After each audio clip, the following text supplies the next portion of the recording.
Yo, what's going on, DBZ enthusiasts? This is your boy RBG, back with another analogy/discussion video. And since this topic has been trending within the DBZ community, I thought I would give you guys my thoughts on it.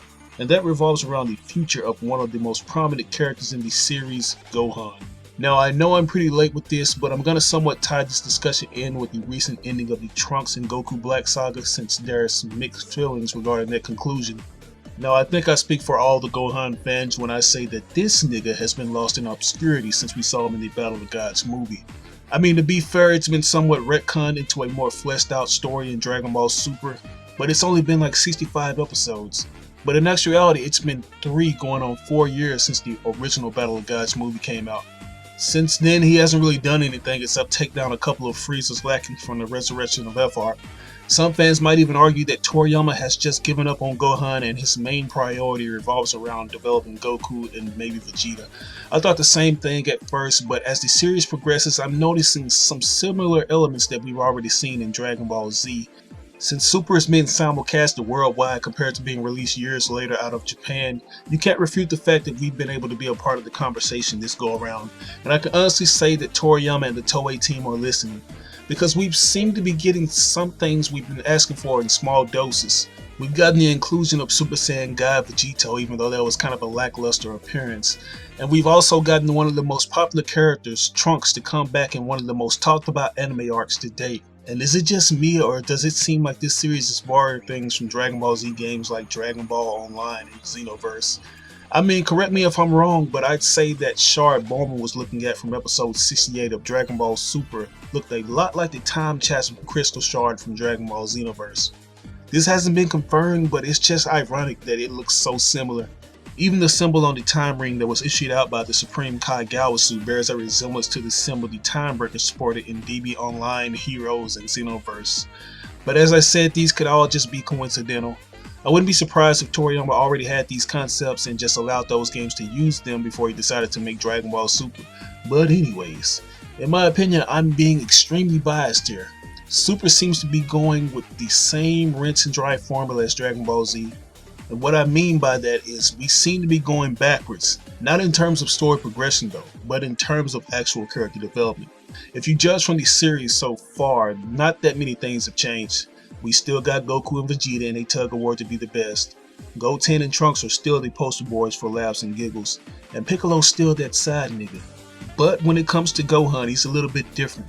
When it comes to him, he went from being a top tier character at the end of the Cell saga, then reverting back to a wussy, then going back to being a top tier character at the end of the Buu saga, and arguably one of the most, if not the most powerful, unfused character.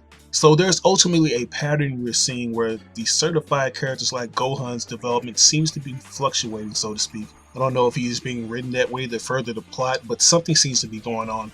As everyone pretty much mentioned, the recent ending of the Goku Black arc raised questions on if Toriyama would be alluding to a possible return to greatness for Gohan. After the resurrection of F arc, he mentioned that he wanted to continue training with Piccolo so he could protect his family, and that he pretty much didn't want to be dependent on Goku to do all the work. Now, I had already accepted the fact that Gohan would be written more towards the slice of life route. I can't understand for the life of me why he would want to work when his wife has a father who's a well-established millionaire, and he even has a friend who's the heir to $1 million, possibly $1 billion corporation. So it really doesn't make any sense, but hey, that's Dragon Ball, right? Maybe he'd rather spend time laid up with Videl. I know I would.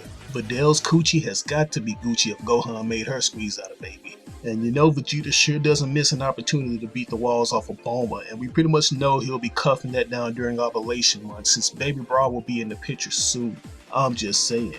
But anyways, in episode 66 we see Gohan fly over at the last minute to say his goodbyes to Trunks as he heads back to the future. But if you look closely, you can spot some noticeable changes. For one, he looks like he's put on some muscle, and he isn't rocking that chili bowl haircut. Instead, he has the standard hairstyle he had in the Buu saga, but the most noticeable thing would have to be that he was breaking a sweat. We all noticed this. It's also important to mention that Piccolo's there, and we've all heard the theory. Gohan has possibly been training with Piccolo, and he could be fighting in a new story arc pretty soon. And I can honestly say I agree, but that's not what I want to harp on. As mentioned earlier, I want this topic to tie in with Trunks in the Goku Black saga, because there were so many unanswered questions regarding his abilities, How was Trunks able to have a blue aura emanating from his standard Super Saiyan aura, and how did he channel the Genki Dama into his sword to finish off Zamasu? I tie these topics together simply because Trunks and Gohan are both half Saiyan hybrids. They share similar abilities that differ from full-blooded Saiyans like Goku or Vegeta, right? If Gohan's getting back into the fold, this would be the perfect opportunity for him to share similar abilities Trunks did and expand upon them. I mean, actually explain them to us this time instead of giving us no explanation whatsoever. For the most part, it's good to have Gohan super weak because it harks back to the old days where he was always the hesitant character and he surprisingly rose above the ranks, even surpassing Goku. And since Gohan has powers that Trunks doesn't have, it makes it even more interesting. If Trunks was able to have that unexplained blue aura, which everyone's assuming to be the fake Beta God aura, then how will this play out with Gohan if he still has his ultimate powers? I'm thinking we're going to see Gohan gain his ultimate abilities back and tread familiar territory. Now if you think about it, Dragon Ball Super has been using these refurbished story elements fused in with some new ones. We've gotten both the movie arcs with some new plot elements added in. The Kaioken was used very similar to how it was used in the Otherworld tournament, even though that moment was filler. You can't deny the fact that there was a callback moment where Goku used his Super Saiyan God abilities and also tapped into the Kaioken in the Universe 6 tournament. He even had big name prospects similar to the Grand Kai because you had all these other Kais and these big daddies or whatnot. But the last thing I want to add into this discussion is how Gohan can prove to be a key player again if he actually uses his smarts. He's arguably the most smartest Z warrior in terms of intellect, so that in itself would be superb writing if Toriyama played with that.